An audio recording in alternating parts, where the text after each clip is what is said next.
Hey guys, this is Josh with Drēmtrigger, and in today's video, I'm going to show you how to layer your samples inside of Ableton Live. Now, this is a function that we are building out inside of our own software, Launch, so that you can do this in the standalone function of Drēmtrigger, but that isn't ready yet. So for the meantime, if you're a user of Ableton and you want to layer samples, this is how you're going to do it. So I'm using Ableton 10 for this, but if you're using Ableton 9, it's going to work the same. So I've got my project opened here, and I'm going to go ahead and create a MIDI track. All right, so I'm going to go ahead and hit Command R on Mac and rename this Drēmtrigger, and I'm going to go move this to the beginning. Now, if I put monitor in, I'm going to see a signal, MIDI signal coming in right away, but you're not going to hear anything because there's no sounds to it. So I gotta hit Command Option B on Mac, and I'm gonna put an instrument on this track. So there's a couple ways that you can go about doing this. To do layering, you're gonna have to do, well, if you're not gonna do layering, all you need to do is put a drum rack on this track and you're good to go. But if you are going to do layering, you have to add an instrument rack first, which is blank, and then add a drum rack inside of that instrument rack. So now you've got this all familiar drum rack, and if you are activating Drēmtrigger, you'll see a signal kind of right down here, D#2. All right. So let's go ahead and add a sample to this, not a folder, a sample. And I'm going to do a melodic hit, and I'm going to do something on one of the pads. So I'm going to do the synth hit, and I'm going to put the synth hit on, I believe it's going to be E2. And I'll turn up the volume. All right. So every time I hit this, there's that synth that you should hopefully hear is playing in the background. So if I want to change that sample, depending on how hard I'm hitting the pad, I'm going to go inside. So remember, we have an instrument rack, and inside of the instrument rack, we have a drum rack. So what we just did was put a sound inside the drum rack. Now, to put layers, you have to go inside the instrument rack. So the first thing, and you're going to go to this menu button right here and open that up, and you're going to see these 4 options: key, velocity, chain, and hide. For today, we're going to look at velocity. So you'll see this red bar, and you'll see a grid 1 to 127. So you see me hitting this, and as I'm hitting it, these are the velocity notes, not velocity, but the values rather, and it's below 50-ish, and sometimes if I hit it hard, I can get it to be above 50. So if I want to change that chord, depending on how hard I'm hitting, I'm going to go ahead and add a second drum rack inside of the instrument rack. So now I have 2 drum racks inside of 1 instrument rack, and I'm going to hit that pad, and in the second drum rack, you'll see E-2 is absolutely empty. So let's go back to our samples, and let's put the sample that we want inside of that. So I'm going to turn up the volume because I know that it's quiet, and if I hit this, you might not be able to hear it on your side, but on my side, both chords are playing the exact same time. So I don't want that to happen. I want one chord to play when I'm playing softer and a second chord to play when I'm playing a little bit harder. So this first drum rack, I'm going to take this bar and I'm going to pull it back to around here. And the second drum rack, I'm going to pull this one to right about here.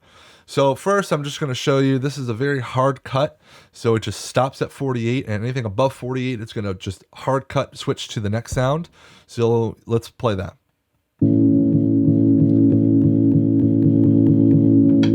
And then if I hit it harder.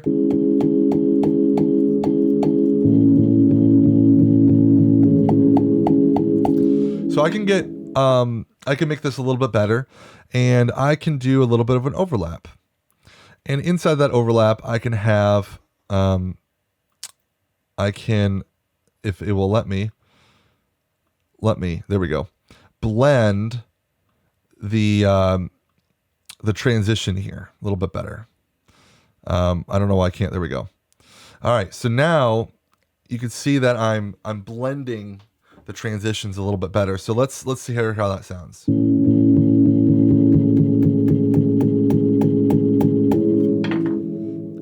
want to get a little bit better on that. So let's pull this up.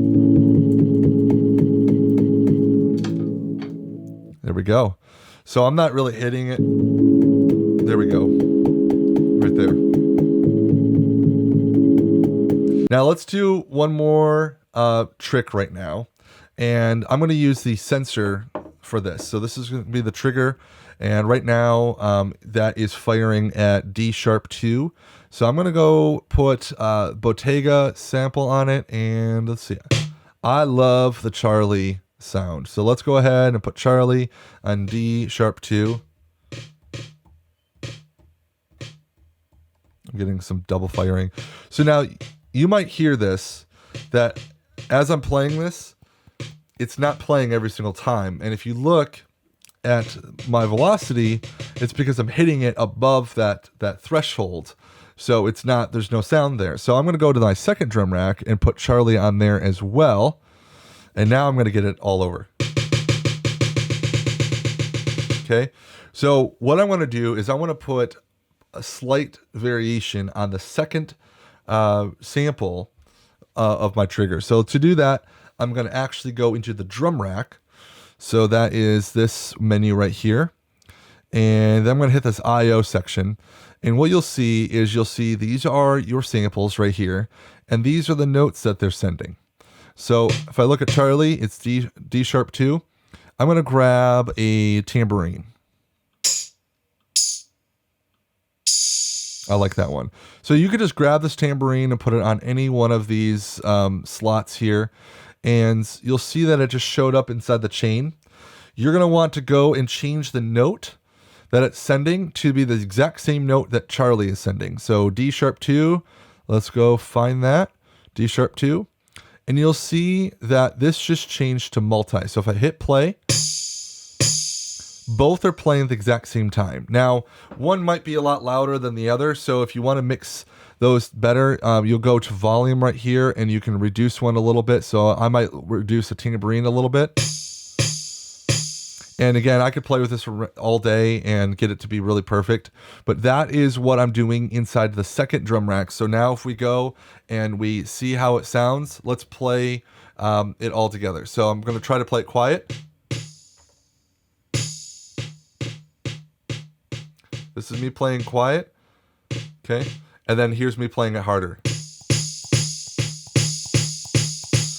So this is just an example. So if I was playing on a real kit, all these numbers would be different, but you get the idea.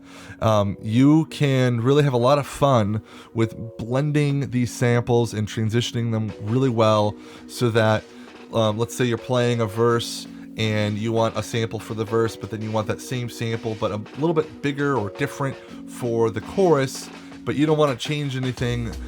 Just play a little bit harder and it's going to merge into that second sample or that different sample that you're wanting. So that is multi-layer sampling using Ableton.